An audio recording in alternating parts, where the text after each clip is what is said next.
चले ठीक है। मोर्रे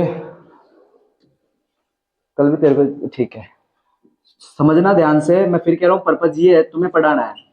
प्रश्नावली कौन सी पढ़ रहे थे? 3। क्या नाम था सर जी? 2 चर वाले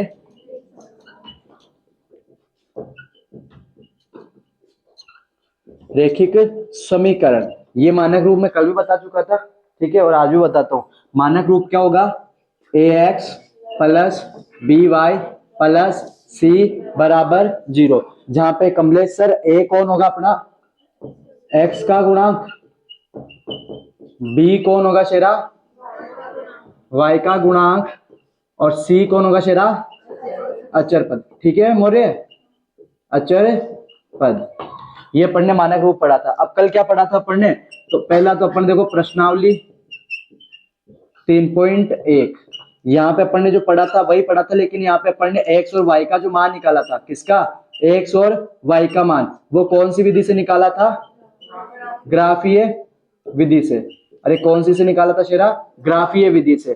प्रश्नावली में कौन से आ गए थे अपन? 3.2 में आ गए थे ना प्रश्नावली 3.2। यहाँ पे भी अपन ने किसका मान निकाला था पायल दीदी? x और y का, लेकिन कौन सी विधि से निकाला था? प्रतिस्थापन विधि से। अरे ये निकाला था ना, तो ये पढ़ चुके थे, ये अपन पढ़ चुके थे, प्रतिस्थापन विधि पढ़ चुके थे। समझ नहीं आवे ना तो पूछ लेना, मैं फिर कह रहा हूँ, ये पर्पज नहीं है, पर्पज तुम्हें पढ़ाना है। ठीक है मैडम, क्लियर है लाडो? ठीक है। कौन से क्वेश्चन पे थे कल अपन? कौन से पे थे? तीसरे का तीसरा, दूसरा। ले लाडो, केस तो एक ही नहीं हुआ तेरे से।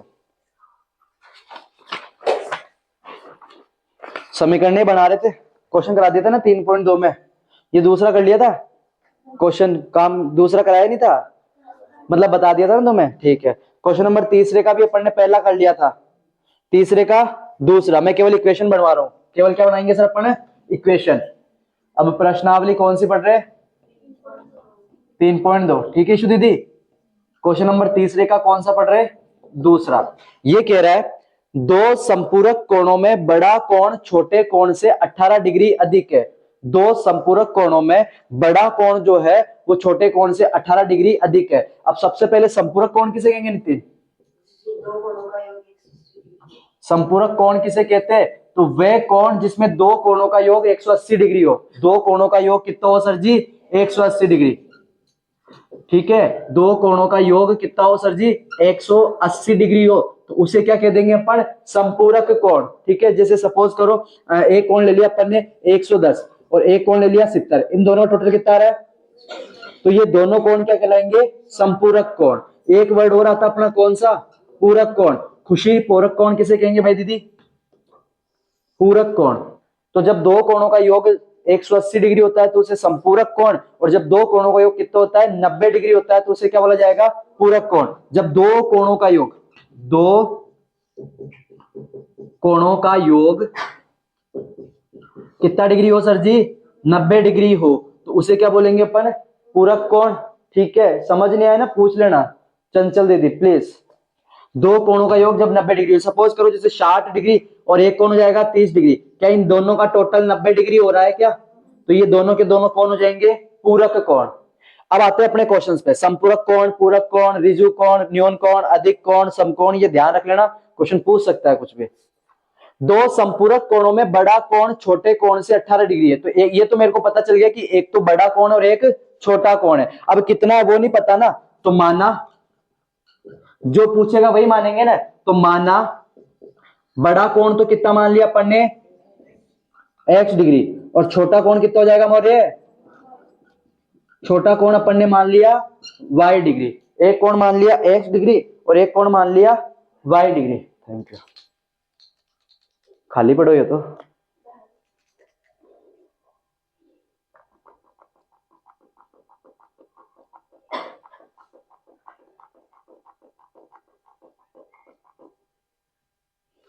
ठीक है, एक कोण तो क्या मान लिया अपन ने x डिग्री और एक कोण क्या मान लिया y डिग्री। अब ये देखो पहली कंडीशन बोल रहा है दो संपूरक कोण, और संपूरक कोण आपको पता है कि जब दो कोणों का योग 180 डिग्री होता है तो उसे संपूरक कोण बोलेंगे अपन। तो x और y संपूरक कोण है, इसका मतलब इन दोनों का टोटल कितना होगा 180 डिग्री। ये इसने समीकरण नंबर यहाँ पे एक ही दे दी। दूसरा क्या कह रहा है, बड़ा कोण छोटे कोण से 18 डिग्री अधिक है। समझ में आ रहा है प्रताप सर?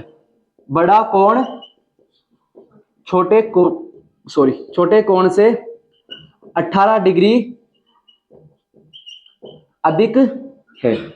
बड़ा कोण अपन ने बड़ा कोण क्या माना x, छोटा कोण क्या माना y, बराबर ही करेंगे अपन दोनों को। बड़ा कोण छोटे वाले कोण से 18 डिग्री ज्यादा है, तो ये तो पहले ही ज्यादा है बाबूजी, ठीक है। तो बराबर करने के लिए 18 किस में जोड़ूंगा जो कम है, तो y में कितना जोड़ दूंगा 18। ये लो समीकरण नंबर 2।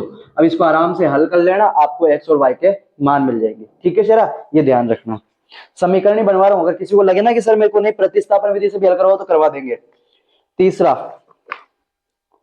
एक क्रिकेट टीम के कोच ने सबसे पहले देखो मैं पहले भी कहता था अब भी कहता हूं, पहले क्वेश्चन को ध्यान से पढ़ोगे पूरा एंड तक, ठीक है।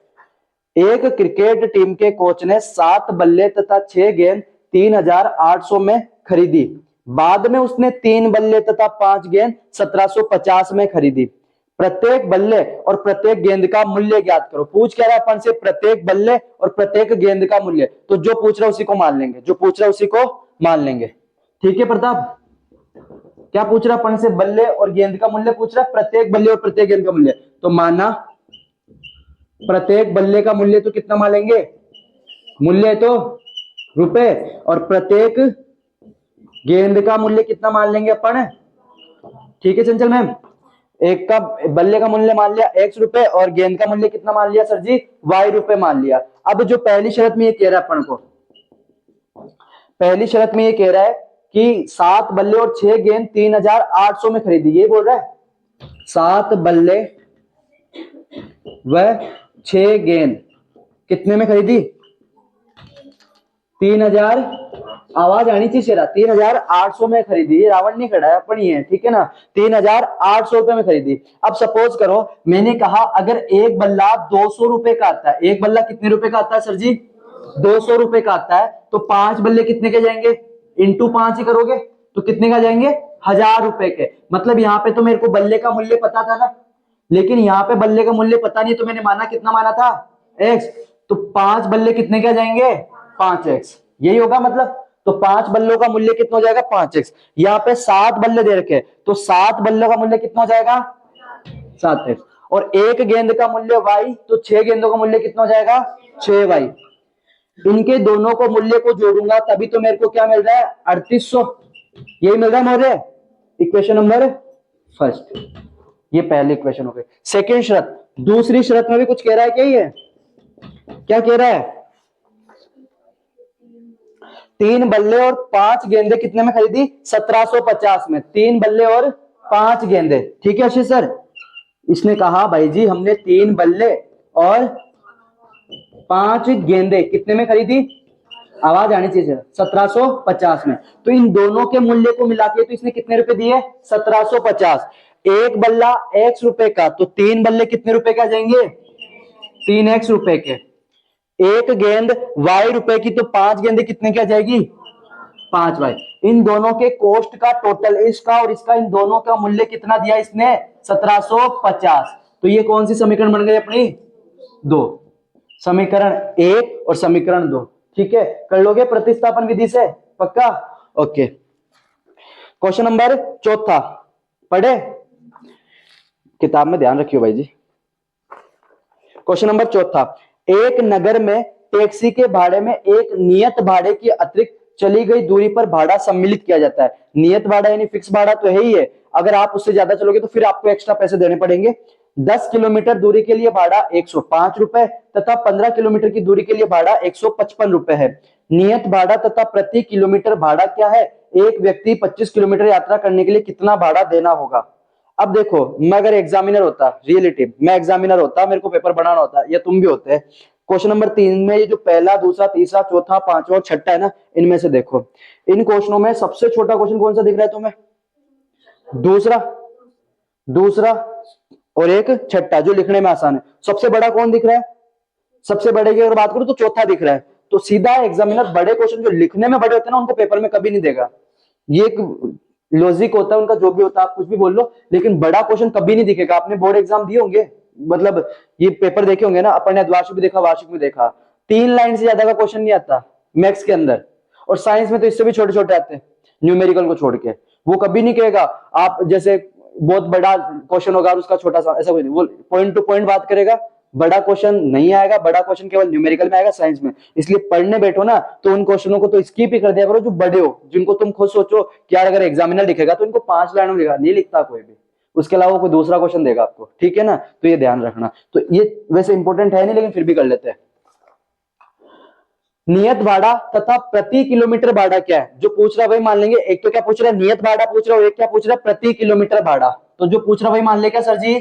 तो माना नियत भाड़ा तो कितना माना, x रुपए, ठीक है मौर्य। नियत भाड़ा कितना मान लिया, x रुपए, और प्रति किलोमीटर का भाड़ा कितना मान लिया, y रुपए। सर ये नियत भाड़ा क्या है और प्रति किलोमीटर भाड़ा क्या है? अगर आप यहाँ अपने ऑटो में बैठते हो 10 रुपए तो लेगा वो, 10 रुपए तो फिक्स है कम से कम। फिर अगर आप आगे चलते हो, जैसे सपोज करो यहाँ से खिड़की तक बैठोगे तो भी 10 लेगा, यहाँ से सरवाड़ी गेट के लिए बैठते ना तो 10 रुपए लेता है हमसे। ऐसे नहीं सर, हम तो 5-5 में चल जाते हैं, लड़कों की बात कर रहा हूँ। तो ध्यान रखना यहाँ पे ये कितने रुपए लेता है, ये नियत भाड़ा फिक्स भाड़ा, आपको 10 रुपए तो देने ही पड़ेंगे। फिर अगर आप ज्यादा जाते हो तो फिर वो आप में ऐड होता जाएगा। जैसे आप किस खिड़की तक गए, मालियों की बाड़ी से कहाँ जाओगे, खिड़की तक जाओगे तो 10 रुपए है, यहाँ का तो फिक्स है। अब खिड़की से अगर आगे जाओगे तो आपको और देना पड़ेगा, तो 5 रुपए एक्स्ट्रा देना पड़ेगा। तो ये तो फिक्स किराया है, नियत भाड़ा है। और ये एक्स्ट्रा किराया मतलब वो कहता है कि अब आप जितना भी किलोमीटर मेरे को लेके चलोगे ना, उसमें कितने रुपए जोड़ते चलना, 5-5 रुपए जोड़ते चलना। तो अपन को नियत भाड़ा पता नहीं, तो अपन ने क्या मान लिया, x, और प्रति किलोमीटर का भाड़ा क्या मान लिया, y।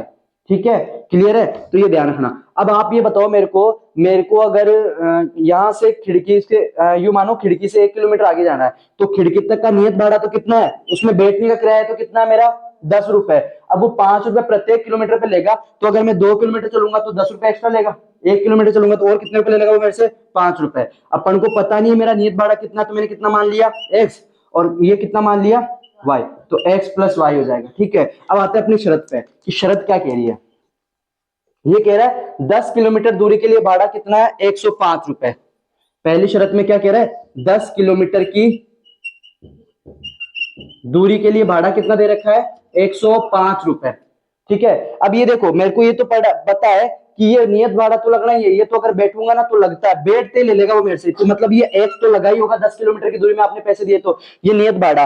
ठीक है, अब प्रति किलोमीटर का भाड़ा कितना माना, भाई कितने किलोमीटर चल रहे भाई जी, 10। तो 10 किलोमीटर, 1 किलोमीटर का सपोज अगर मैं 1 किलोमीटर का 2 रुपए बताता, तो 10 किलोमीटर का कितना हो जाता पायल दीदी, 20 रुपए। तो 10 किलोमीटर का कितना हो जाता, 20 रुपए। लेकिन मेरे को यहाँ पे प्रति किलोमीटर का भाड़ा पता नहीं है, तो मैंने क्या माना था, y। तो क्या हो जाएगा, 10y। तो यहाँ पे ध्यान रखना, यहाँ पे क्या हो जाएगा, 10y नियत भाड़ा और 10 किलोमीटर की जो भाड़ा है, 10 किलोमीटर का जो भाड़ा उनको जोड़कर कितने रुपए दिए बाबूजी ने, 105 रुपए। ये समीकरण नंबर 1। ठीक है, दूसरी शर्त में क्या कह रहा है, बोलो। तो ये तो फिक्स भाड़ा है ना, ये तो लूंगा ही मैं भाई। इसने मैंने कहा आप मेरे ऑटो में बैठो, मैं तो 10 रुपए लूंगा। फिर अगर आप उसके बाद चलते हो ना, तो मैं हर किलोमीटर के कितने रुपए लूंगा आपसे, 5 रुपए।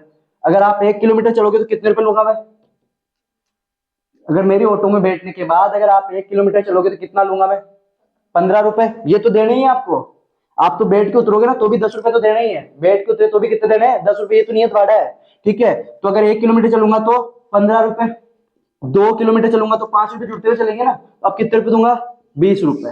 ठीक है, तो ये ध्यान रखना, ये तो फिक्स है, ये तो फिक्स है। अब भाड़ा जो बढ़ रहा है वो प्रति किलोमीटर के हिसाब से बढ़ रहा है ना मेरा, 3 किलोमीटर चलूंगा तो 5 और जुड़ जाएगा, तो यहाँ पे भाड़ा प्रति किलोमीटर के हिसाब से बढ़ रहा है। 10 किलोमीटर चढ़ा तो 10y से गुणा कर दिया। ठीक है ना, भाड़ा किलोमीटर के हिसाब से बढ़ रहा है, ये तो देना ही है, आप बैठ के उतरे तो भी देना ही है ये तो। ठीक है शेरा, तो ये ध्यान रखना। दूसरी शर्त में क्या कह रहा है भाई जी, बोलो। 15 किलोमीटर की दूरी के लिए भाड़ा कितना है भाऊजी, 155 रुपए। तो सीधी सी बात है, इसमें भी क्या होगा, अपन मान लेंगे नियत भाड़ा तो 100 रुपए लगेगा, बैठ के उतरे तो भी ये तो देना ही है। 15 किलोमीटर चल रहे तो प्लस 15y कितना हो जाएगा, 125 है ना। तुम यार इतने जने बैठ के अक्षर सही नहीं बता रहे मेरे को, तेज बोलो ना। अरे तेज बोला करो यार, मेरे को ना वो कल वाली रील याद आ जाती है, तो मैं बोलना नहीं चाहता। ठीक है ना, x+15 रियली भगवान कसम, मैं यहाँ से वो क्या कहूँ, कुछ भी हो जाता है। हाँ क्या कह रहा है? वो मैंने ना मतलब मैं समझा रहा हूँ, वो फिर एकदम से याद आ गया मेरे को, मैंने कहा यार ये तो खतरे वो हो गया, फिर मेरे को बाद में रियलाइज हुआ, चलो कोई नहीं। x+15y बराबर क्या हो जाएगा? 155। बन गई समीकरण दो। दो समीकरण बनने के बाद आप इसको प्रतिस्थापन विधि से हल कर लेना, आपको किसका मान मिल जाएगा? x व y का। मतलब आपको नियत भाड़ा भी मिल जाएगा और प्रति किलोमीटर का भाड़ा भी मिल जाएगा। ठीक है सर जी, बना लोगे समीकरण मौर्य दीदी? ओके। इसके बाद ये क्वेश्चन और कह रहा है इसी के अंदर, एक व्यक्ति को 50 किलोमीटर यात्रा करने के लिए कितना भाड़ा देना पड़ेगा? अगर आप बताओ एक व्यक्ति 50 किलोमीटर चल रहा है तो उसका किराया कितना होगा? तो आपको पता है नियत भाड़ा तो वो भी देगा, कोई प्रधानमंत्री थोड़ी है, नियत भाड़ा तो वो भी देगा। उसके बाद क्या हो जाएगा? प्लस का 25y। ओ सर जी अब क्या करेंगे? तो आप जो x का मान निकालो वो यहां रख देना, आप जो y का मान निकालो वो यहां रख देना, आपका आंसर मिल जाएगा। ठीक है सर जी, ओके। चलो पक्का आगे क्वेश्चन नंबर 5 में, यदि किसी भिन्न के अंश और हर में, भिन्न किसे कहते हैं? तो अंश बटा हर को क्या कहा जाता है? भिन्न कहा जाता है। पांचवा है ना ये भिन्न। तो भिन्न में ध्यान रखना दो ही आदमी होते हैं, कौन होते हैं? अंश व हर। ऊपर वाले को अंश और नीचे वाले को हर। अब जो किताब वाला कह रहा है वो करते हैं। यदि किसी भिन्न के अंश और हर में 2 जोड़ दिया जाए तो वह 9/11 हो जाती है, और यदि अंश और हर में 3 जोड़ दिया जाए तो वह 5/6 हो जाती है। यह भिन्न ज्ञात करो। मैडम किताब कहाँ है? कल भी नहीं लाए थे? कौन नहीं लाया था?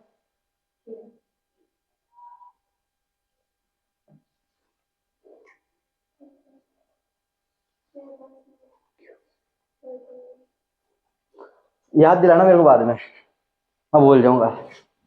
ठीक है, यदि भिन्न के अंश और हर में 2 जोड़ दो तो माना, भिन्न क्या माना अपन ने? माना। अब भिन्न में आपको पता है एक तो अंश होता है और एक हर होता है, तो अंश भी नहीं पता तो माना अंश तो कितना मान लिया अपन ने?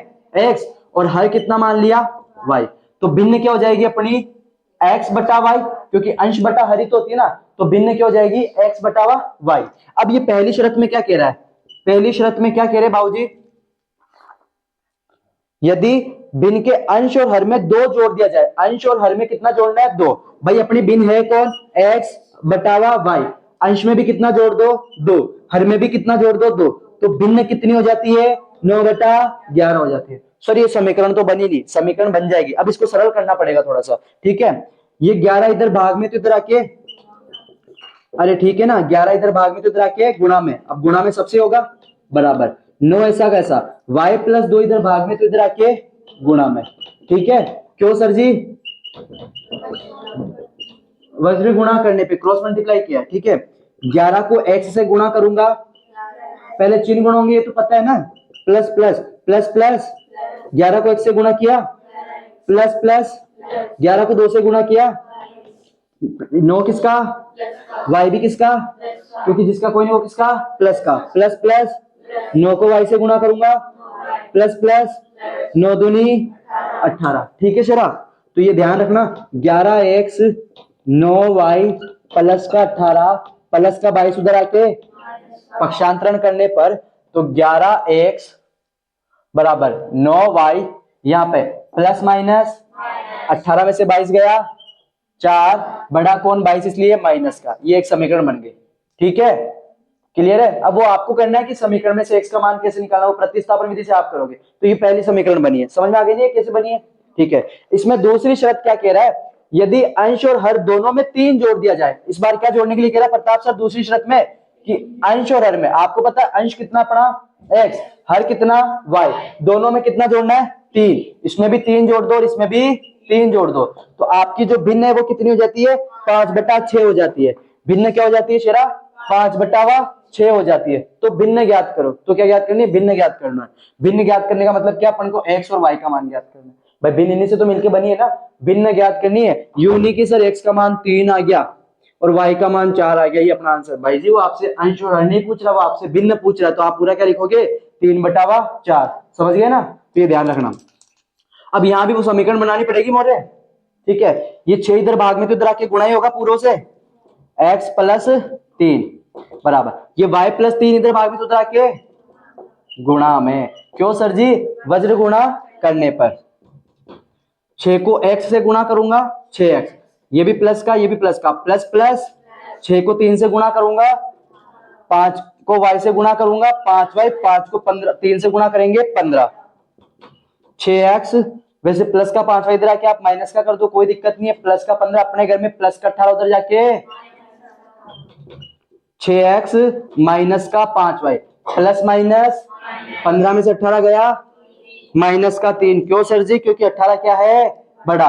तो ये समीकरण नंबर 2, समीकरण 1 और समीकरण 2 प्रतिस्थापन विधि से हल कर लोगे तो आपको किसका मान मिल जाएगा? x और y का, और अपन को भिन्न निकालने तो x अपॉन y कर लेना।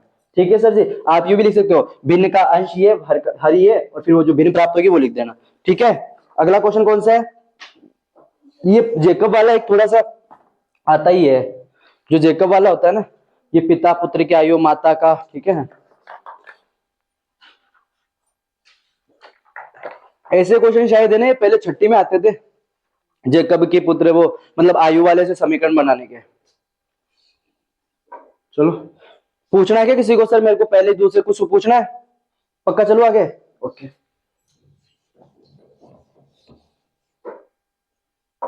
वो कहाँ है अपना लाल उड़न दस्ता?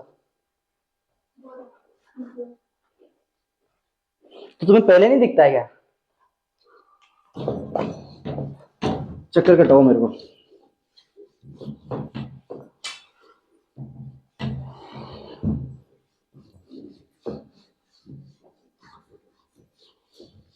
चलो आओ देखते हैं। 5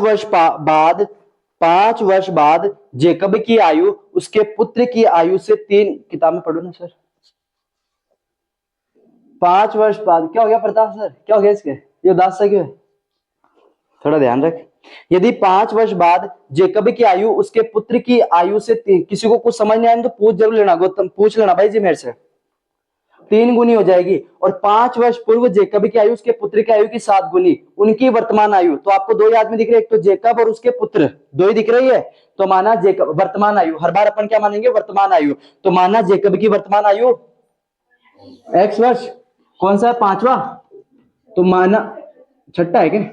तो माना जेकब की वर्तमान आयु, जो वर्तमान आयु तो पूछ रहा है अपन से, है तो जो आयु पूछेगा वही तो मानेंगे। तो जेकब की वर्तमान आयु कितनी मानी? x वर्ष। और उसके पुत्र की आयु, कि जेकब का पुत्र अभी तक भी ना उसी साल का है जिसने 5 साल पहले निकाला था हमने, y वर्ष, x वर्ष और y वर्ष, ये मानना पहली चीज है। अब अपन जो शर्तें दे रखी है वही, 5 वर्ष बाद जेकब की आयु उसकी पुत्र की आयु की 3 गुनी हो जाएगी, ये शर्त लिखेंगे अपन। बोलना एक बार, शाबाश। अब मैं लिखूं तो बोलना है। 5 वर्ष बाद जेकब की आयु उसके पुत्र की आयु की 3 गुनी,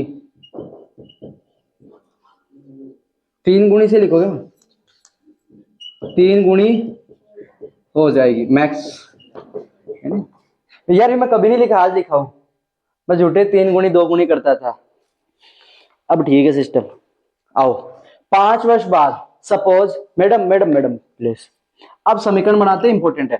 5 वर्ष बाद की बात कर रहा है, बाद की, ठीक है ना। अगर अभी सपोज करो मैं 17 का हूं तो 5 साल बाद कितने का रहूंगा? 17 का बढ़ूंगा ना, 5 साल बढ़ूंगा तो ठीक है। आपको पता अपन समीकरण बनाएंगे तो x और y को बराबर रखते हैं। अब 5 साल बाद की बात कर रहा है तो 5 साल बाद पिताजी बढ़ेंगे तो बेटाजी छोटे छोटे रहेंगे, ये भी तो बढ़ेगा ना 5 साल बाद। अभी वर्तमान आयु में उसके भी तो 5 साल बढ़ेंगे ना, ऐसे थोड़ी है। पिताजी 30 के है तो 5 साल बाद पिताजी तो 35 के हो जाएंगे, और जो पुत्र था वो 15 का 15 रह जाएगा, ऐसा थोड़ी होता। तो दोनों बढ़ेंगे ना। तो ध्यान रखना 5 साल बाद पिताजी को भी बड़ा कर दिया अपन ने और बेटे को भी बड़ा कर दिया।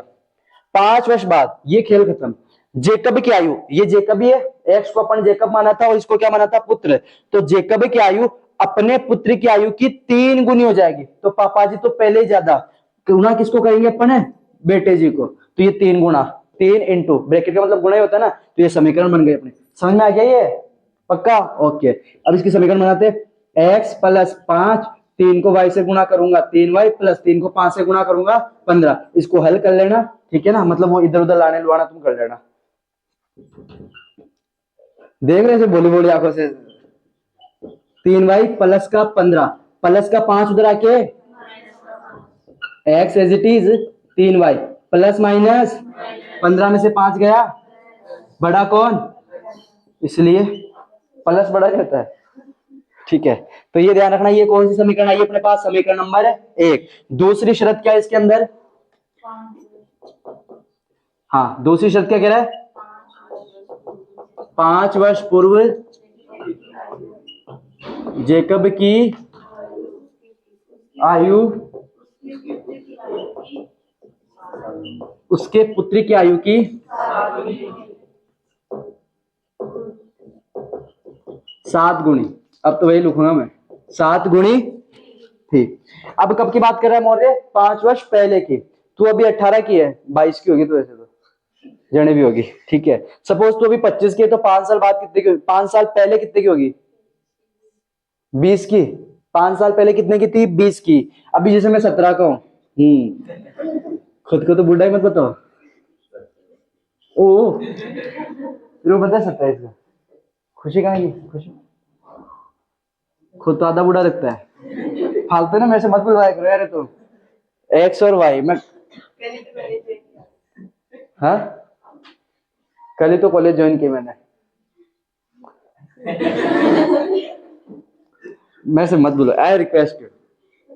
ठीक है, एक्स और वाई। तो एक्स और वाई ये जेकब और ये पुत्र है। 5 वर्ष पहले की बात करें तो इसमें से इसकी आयु भी 5 वर्ष कम ही रहेगी और इसकी आयु भी 5 वर्ष कम। 5 वर्ष पूर्व यानी पहले जेकब की आयु, जेकब जो है उसकी आयु अपने पुत्र की आयु की क्या थी? 7 गुनी। तो ये ज्यादा है, पहले बराबर करने के लिए अपन 7 गुनी किसको कर देंगे? इसको, पिता बेटे जी को कर देंगे। अरे ठीक है, x माइनस 5, 7 को y से गुणा करूंगा, ये किसका? प्लस माइनस 7 पंजो, दिख रहा है क्या सर? x माइनस का उधर भेज दे क्या? 7y माइनस का 35, माइनस का 5 उधर आके, क्यों? पक्षांतरण करने पे वो लिखोगे यहाँ पे 7y, यहाँ पे कितना आ जाएगा? माइनस का माइनस प्लस 35 में से 7 गया तो कितना आ जाएगा? 30। बड़ा कौन? 35, इसलिए माइनस का। ये समीकरण नंबर 2। तो समीकरण 1 और समीकरण 2 को हल कर लेना, बेटा भी मिल जाएगा और पापा भी मिल जाएंगे। ठीक है, तो ये ध्यान रखना। कर लोगे ना? किसी को कुछ कराना है? प्रतिस्थापन विधि लास्ट बार करा रहा हूं। प्रतिस्थापन विधि में कोई क्वेश्चन पूछना हो किसी को कि सर एक, हाँ पहले का चौथा, आओ बड़ा आसान है। पहले का चौथा, इसी प्रश्नावली में कौन सा क्वेश्चन कर रहे हैं अपन? पहले का चौथा। इसको प्रतिस्थापन विधि से हल करना है भाई। ये ना निम्नलिखित समीकरण युग्म को प्रतिस्थापन विधि से हल करो। क्वेश्चन पढ़ते हैं। पहला दे रखा है 0.2x प्लस 0.3y बराबर 1.3। दूसरी समीकरण क्या दे रखी है?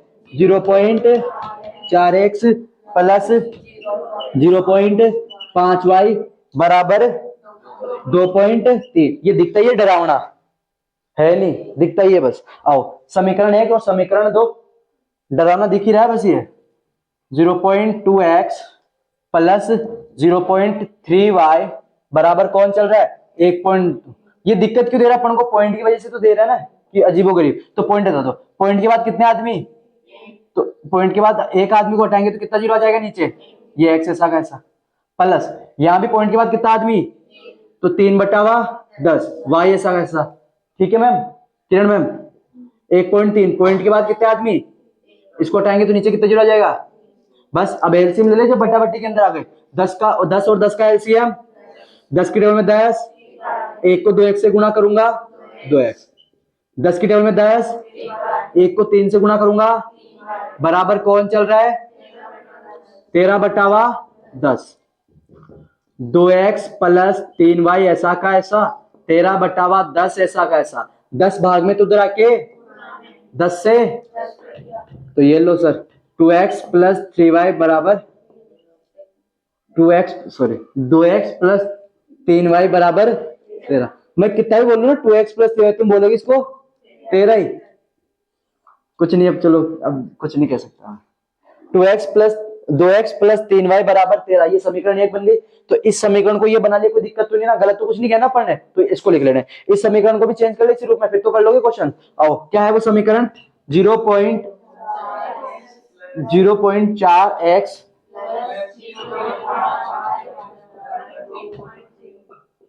2.3, इसको तो पॉइंट इंग्लिश में बोलते हैं 0.4 बोलते हैं, मतलब जो भी ठीक है अपने हिसाब से चलो। पॉइंट के बाद कितने आदमी, तो कितना आ जाएगा 4/10, ठीक है सर। प्लस 0.5, पॉइंट के बाद कितना आदमी, एक आदमी, तो 5/10। कमलेश यहां से दिख जाए, यहाँ बैठेगा दिख जाएगा तेरे को, उधर दिखता है, मैं देखता हूँ दिखता है चंचल में, ठीक है। y बराबर 2.3 है, तो 2 पॉइंट हटेगा नीचे, कितना जीरो आ जाएगा? वही एलसीएम लेंगे इसका, 10 और 10 का एलसीएम 10, 10 के टेबल में 10, एक बार में, एक को 4x से गुणा करूंगा, 10 के टेबल में 10, एक बार में, एक को 5 से गुणा करूंगा, 5y बराबर कौन चल रहा है? 23/10। 4x प्लस का 5y बराबर 23/10। 10 भाग में तो उधर आके यही होगा दीदी, तो 10 से 10 गया, कौन आ जाएगा? 4x प्लस 5y बराबर 23। ये समीकरण 2 मान लो, और ये समीकरण। अब तो कर लोगे इनके प्रतिस्थापन विधि से पक्का, 13.2 में कोई दिक्कत नहीं है। चलो आगे, ठीक है। अब क्या पढ़ेंगे अपन? विलोपन विधि। 13.3 विलोपन विधि।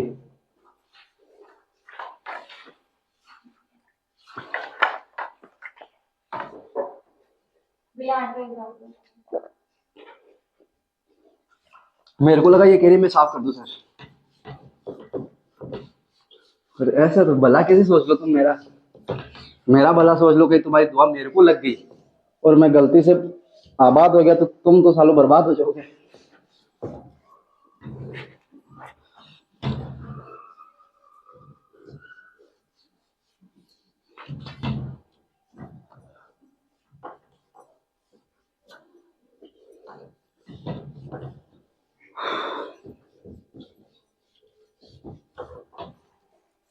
कौन सा एग्जाम्पल है?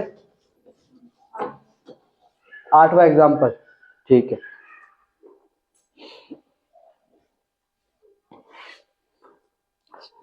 मेरे को ये पता था ना तुम इससे चुप रहे, तो मैं कब का खड़ा कर देते टावर, तो इतने चुपचाप से बैठे हैं, ठीक है।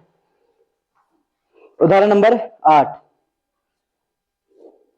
ये 3.2 उदाहरण पुरानी देर पे नहीं है, तो ये करा दिए क्वेश्चन, याद दिलाना मेरे को, याद दिलाना। 1 2 और 3 है ये, अभी पढ़ा रहे ना विलोपन विधि, तो देखो पढ़ाया नहीं अभी, तो 8 को बता दो, ठीक है। तो वही अपन ने पहली विधि कौन सी पढ़ ली? ग्राफीय विधि। दूसरी कौन सी पढ़ ली गौतम सर? प्रतिस्थापन विधि। और तीसरी अब कौन सी पढ़ने वाले हैं? विलोपन। विलोपन विधि का मतलब होता है विलोप यानी, और सबसे आसान विधि, सबसे आसान विधि होती है, ठीक है। करे क्वेश्चन, जैसे सपोज करो, कौन सा लेते हैं अपन, एक कोई क्वेश्चन लेते हैं, हाँ 3.3 में आओ, प्रश्नावली 3.3 में, अभी केवल बता रहा हूं विलोपन विधि। ये निम्न समीकरणों के युग्मों को विलोपन विधि तथा प्रतिस्थापन विधि से हल कीजिए, और कौन सी विधि अधिक उपयुक्त है? उपयुक्त मतलब कौन सी आसान है। तो पहला देखिए इसका, x प्लस वाई बराबर 5, यही है ना। प्रश्नावली कौन सी कर रहे हैं? प्रश्नावली 3.3, क्वेश्चन नंबर फर्स्ट का पहला क्या है समीकरण? और 2x माइनस, तो प्रतिस्थापन विधि से तो हल भाई। अब इधर देख लो, प्रतिस्थापन किताबें बंद करने की नहीं कहूंगा, ठीक है। x प्लस वाई, ये समीकरण है, कौन कौन देख के आया था? वो सब देख के आया, ठीक है। ये अभी देखे नहीं, तुम देखोगे तो तुम्हें पता चल जाएगा, क्यों नहीं कह रहा हूं कि मैं किताबें बंद कर दूं, ठीक है। अगला x प्लस वाई, अरे यार कुछ नहीं, चलो छोड़ो, ऐसे मजाक नहीं बनाते किसी का। x प्लस वाई बराबर 5 और मेरे को खुद को शर्म आ रही है। 2x माइनस 3y बराबर 4, ये दो समीकरण है। अगर इनको प्रतिस्थापन विधि से हल करना है तो कर लोगे। प्रतिस्थापन विधि से विलोपन विधि करते हैं। अब विलोपन विधि में आपको क्या खास ध्यान रखना है? विलोपन विधि में आपको ध्यान रखना है, क्या ध्यान रखना है कि जो चर होते हैं उनके गुणांक सेम होने चाहिए। दो चर होते हैं ना, दो चर कौन होते हैं? x और y। समीकरण भी कितनी रहेगी अपने पास? दो समीकरण है। तो ध्यान रखना दोनों समीकरणों में किसी एक चर का गुणांक समान होना जरूरी है। किसी एक चर का गुणांक क्या होना चाहिए? समान। किसी एक चर का गुणांक समान हो।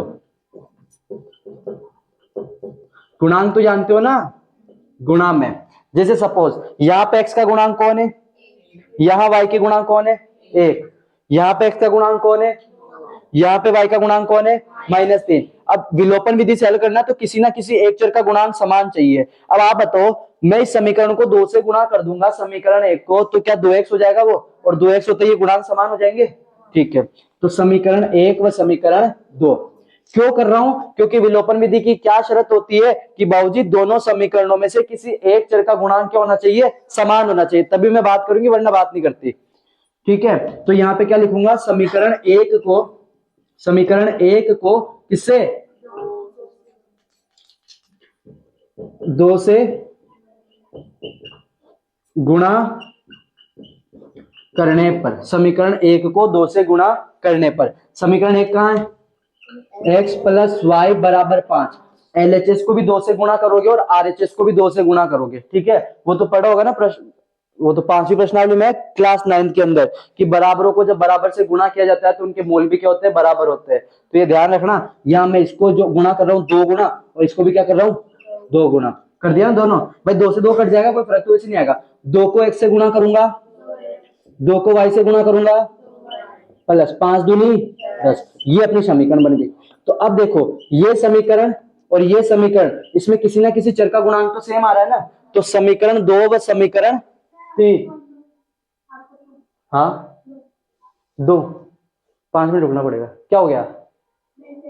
5 मिनट में दे रहा हूं मैं, अभी अर्जेंट है क्या?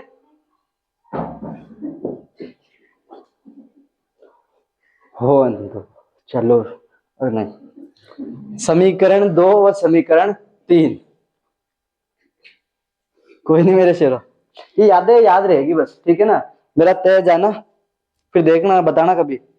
ये था, ठीक है। 2 और 3, तो समीकरण 2 व समीकरण 3 को, समीकरण 2 व समीकरण 3 को विलोपन विधि से हल करने पे, ये अलग है भाई, विलोपन विधि से हल करने पर। विलोपन विधि, समीकरण 2 कहां पे? ये रही, 2x माइनस का 3y बराबर 4। ठीक है गौतम सर। समीकरण 3 का है 2x। अब ये ध्यान रखना, x के नीचे x का आदमी, y के नीचे y का आदमी और अचर के नीचे अचर आदमी रखोगे। 2x प्लस का 2y बराबर 10। अब यहाँ चिन्ह चेंज करना, अपन को चिन्ह चेंज करने। ठीक है, ये 2x किसका है? तो किसका कर दोगे? ये किसका है? तो किसका कर दोगे? ये किसका है? तो किसका कर दोगे? अगर माइनस का होता तो प्लस का कर देते। चिन्ह चेंज करना केवल नीचे वाले समीकरण का। ठीक है, अब आओ करते हैं। ये 2x किसका है? ये 2x किसका है?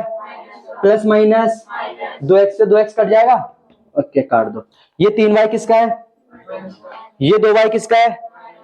माइनस माइनस, अब ये प्लस का नहीं रहा है, ध्यान रखना, minus minus 2y, sorry 3y और 2y, बड़ा कौन?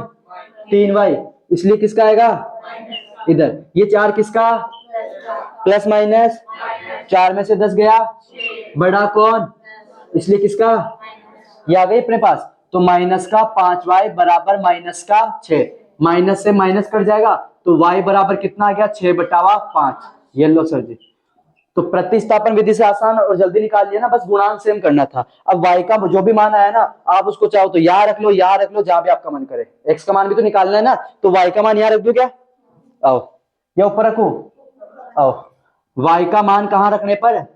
y का मान समीकरण 1 में रखने पर।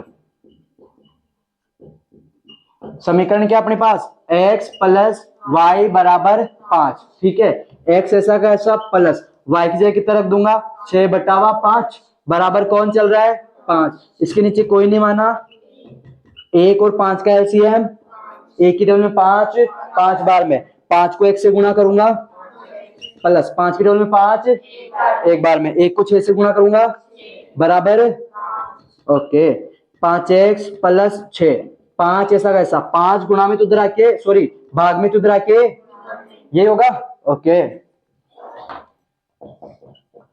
5x प्लस 6, 5 को 5 से गुणा करूंगा, 5x 25 ऐसा कैसा, प्लस का 6 इधर आके पायल में माइनस का, क्यों, पक्षांतरण करने पर 5x 25 में से 6 गया 19, x ऐसा कैसा 19 ऐसा कैसा, 5 गुणा में इधर आके, तो x बराबर कितना आ गया शेरा, ये x का मान निकाल लिया और ये y का मान निकाल लिया, ठीक है, कर सकते हो, ओके। इसके बाद का कल देखेंगे ये प्रश्नावली, और इसमें कितने उदाहरण बाकी है भाई, कितने क्वेश्चन है इसमें, इसमें भी 10 क्वेश्चन है। मैं 1-2 क्वेश्चन कल विलोपन विधि के करा कर इनकी समीकरण बना के इन प्रश्नावली को खत्म कर देंगे, और परसों इसके इंपॉर्टेंट क्वेश्चन कर लेंगे, ठीक है। और ये ध्यान रखना, बढ़िया तैयारी करनी है तुम्हें, ठीक है, ओके। चलते हैं साइंस में, इसको नहीं कर देता हूँ।